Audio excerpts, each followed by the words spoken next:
Hello, I'm your host Kristjan Raude, and you're watching a marketing show called Impact 8020. Today I have a guest, Jan Gemrich from Czech Republic, natively, and in 2011 he started as an intern in Google in Prague. Then he moved to London, and now he's working in Toronto for Google, and he's the head of hardware marketing. So, Jan, thank you for joining us today. Happy to be here. Yeah. Just starting off, can you just name some of your biggest Google product releases? We all know that Google has released a lot of hardware products lately, and what you have coordinated. Sure. So probably the three top of my mind, which people might know, is I recently worked on the Google Pixel launch, the phone launch in Canada, which was very interesting. Definitely one of our bigger global launches. I worked on very much on Google Play Music in Canada. So when we were announcing the free radio, which is sort of the free version of Google Play Music, I worked on that. And then back in Europe, one of the launches which I was participating in was Google My Business, which is a service for businesses, how to easily manage presence on Google within Maps and search. Okay, cool. So what are the biggest lessons learned from these big events? I think that one of the biggest lessons for me is that sometimes when working with agencies, it's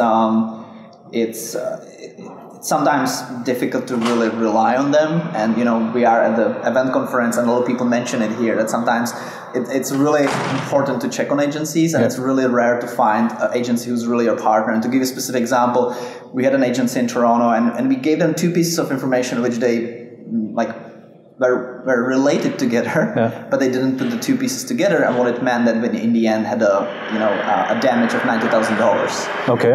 So sometimes it's really important. One of the biggest learning is if you find a good agency who you can really rely on as a partner, hold to them for your dear life. But how will you find agencies? I mean, what agencies need to do to win a tender from the Google? Well, as I mentioned today during my speech, I don't think there's a set of criteria where agency will if they follow them they win. But I think it's showcasing that they can go that extra mile. And one of the examples is that they're really willing to understand Google business or any company's business for that matter, and really connect the dots, which I don't see. So I don't need an agency, and I think no company needs an agency which just executes things on my behalf. I need an agency who actually thinks on my behalf, who can bring new information to the table. And I think that's the biggest differentiator between everyday agency and really a great partner in crime. But I mean, why don't you just hire employees to have stuff on board, and why you are choosing to work with agencies? I think that's a question for our HR, but from my perspective, it comes to flexibility and also the external knowledge. Okay. Right. So what I rely, and that goes back to the why I need agency. I don't just need agency to execute something on my behalf. I really need agency who's the best in class. And it comes to small things, but if I start doing catering for an event, I need an agency who on my behalf will say, wait, you have no vegetarian, vegan option. There might be people who come there. Sure. And we need a celiac version. And those are small things, but very often if you are not specialized in the industry, you forget about it. And trust me, that one person out of 1,000 you invite who's celiac, if he doesn't find a celiac option in the catering menu, he will come so unhappy and make everyone around him so unhappy that it's not worth it. So for me, the biggest differentiator is the expertise they're bringing to the table, or they should be bringing to the table. What the good event should look like? I mean, at the end of the day, what makes you happy? I think whatever the event is, whether it includes food or doesn't include food, whether it's for 1 hour or 5 hours, it doesn't really matter. I think good event is the one where my guests leave with the impression I wanted to leave them with. So, for example, if I'm launching new hardware, like when we are launching Google Pixel last year, if they leave thinking that my goal may be, I want them to convince that Google Pixel is really a great phone. And if they leave with this impression, that's what matters. It doesn't really matter what was around it, but the end impression of your audience, that's important. How is it going with the Google Pixel phone? It's great. I was in Canada actually in October last year when you launched it, and I saw a massive outdoor advertising from Google, from you, in the metro subways, in underground, in the top ground, etc., and as well also in US. Why did you do so massive advertising offline when you have so much channels on your own use online?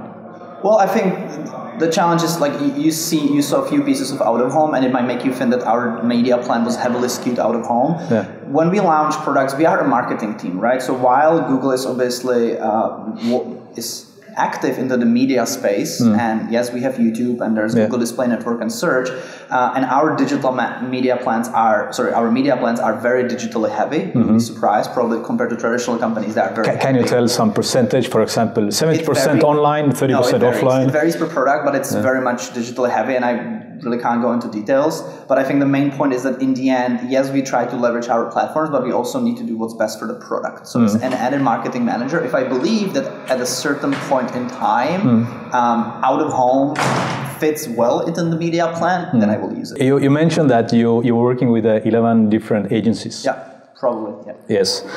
I mean, what are the biggest mistakes what marketing agencies are doing wrong and losing your trust as a customer? Yeah, I think the biggest one is it doesn't come to how quickly they reply. They don't have to have all the answers immediately. Yeah. But honestly, the biggest difference usually comes to the point where they say yes too quickly. And that's something I mentioned today. It happened to me that I work with agencies who they wanted to, and I understand they want the business, they want the revenue coming from the business, and what it means, they very quickly say yes, and only after saying yes, they actually realize they can't deliver on the project. Then they start to read it. And yes, that was an extreme example, but yes, it happens very often that they don't really, they just say yes immediately because they see the income coming from my business. And what I prefer is if agency really thinks about my business, not in terms of how much money I bring them, but if they can help me grow the business, whatever that means. I actually had a few agencies who told me no, because they said, look, we just don't have the capacity. Sure. And I probably respect that answer much more than I respect immediate yes. Sure. And next time maybe you will offer them again. Exactly, Yeah, okay. So you're telling the agencies should set the goals first and then start to plan. What do you mean by that? This was specific to events, and I feel that event industry overall, not necessarily Google, not necessarily here in Tallinn, but events industry, I think overall, a lot of people do just events for the sake of doing events. Okay. And yes, I think everyone in the end has some sort of goal in mind. For example, when I do internal events for my employees, I want to increase the trust of my employees in our brand. But I don't really think that the event managers very often define it, which makes it hard for the agency to plan, because, if and a specific example, will I put free alcohol there or give you vouchers? If I don't have the goal for the event, I'm just guessing. But if I know what's the goal, I might be able to decide based on that. Can you just give me some examples of the goals, what you're looking for? It depends by the event. But for example, as I mentioned, one event which we did in Prague was called Performance and Branding Summit. And the main goal was to share news about the Google digital advertising space with the specialists, but also help them network. So we based the entire event experience around networking. We really tried to help people network. So any decision we made when designing the event, we were pretty much asking ourselves, will it help people network? Will they feel like they are learning new people, meeting new people? Okay. I mean, if you're really running these massive, more or less worldwide campaigns, can you name some specific tools, what you use? Yeah, I know you asked me about this before we started, and I was actually thinking about this, and the not challenge, but many people are surprised how much Google is still run as a startup. And that comes with a lot of amazing benefits. We can execute super quickly. We can do things very agile, in a very agile way. But on the other hand, it brings a lot of pain. Like our process setup system is definitely not as good as you would expect in most banks. So usually we manage our projects in Google spreadsheets in a very organic way, which the advantage is we can all have access to it, but it's not like we use one specific tool, not even internal. We usually rely on very organic, random tools, whatever suits best for the project, we will do it in it. But is it more in a platform or more by email? For example, I mean, Slack is quite popular today, world, or I have no idea. I don't think Google uses Slack, but I can only speak about the teams I work with. Sure. But yeah, it's a combination. So usually, there might be a tracking document, like actual written document where we track notes for meetings. Project plan will be usually done in a presentation as a high level, and then the more operational in spreadsheets, and then obviously communication happens over calls, meetings, and emails. Okay, cool. So it's heavily G Suite. Yeah. Simpler. Surprising. Let's talk about you as a person. Yep. I mean, you're young still, Thank you. but very successful in your career. Can I ask what your personal 20% of habits, activities, what makes actually 80% of your success? It's 80% of the 20%. I think the one thing is, it sounds stupid, but it's actually, I found out that my personal life very heavily influences my work life. Okay. And I don't really think there's such a thing as a work-life balance. Sure. Work is part of your life, so splitting them doesn't make sense. And by personal life, I don't necessarily mean like having happy relationship, though I'm very happy I'm in a happy relationship, but I think it comes to like, for example, I recently found out, only recently, like half years ago, that regular exercise really improves my performance at work. Okay. And healthy food. So one of the things which really helps me survive every day, and not survive, but have a nice day every day, it's actually taking care about my personal life probably more than I take care about work life, because then the impact is sort of, it's a cycle. Sure. Okay. So what exercise are you doing? What sports? Random things, running, squash. Okay. Nothing special. Okay. So if the viewers of the show wants to follow you, your ideas, your speaking engagements, or etc., how they can do it? Is it by social media accounts, by email? What's the best for you? I'm not very socially active, I would say. You work in Google and you are not in digital social active. No, not really. No, I don't really share that much outside. So yeah, okay. I would say that LinkedIn is probably the best way to see who I am. Okay, so LinkedIn. Yeah. Okay, cool. And the final question, if you don't mind, if you have 1 minute to tell all your experience and the knowledge to your successor. So tomorrow you're out of business for the current, and tomorrow the successor will take it over. What this 1 minute will look like? Here's your shot. Okay, 1 minute. Okay, I would probably tell him or her, whoever that person might be, that to be successful in my current role, you really need to push yourself out of the comfortable.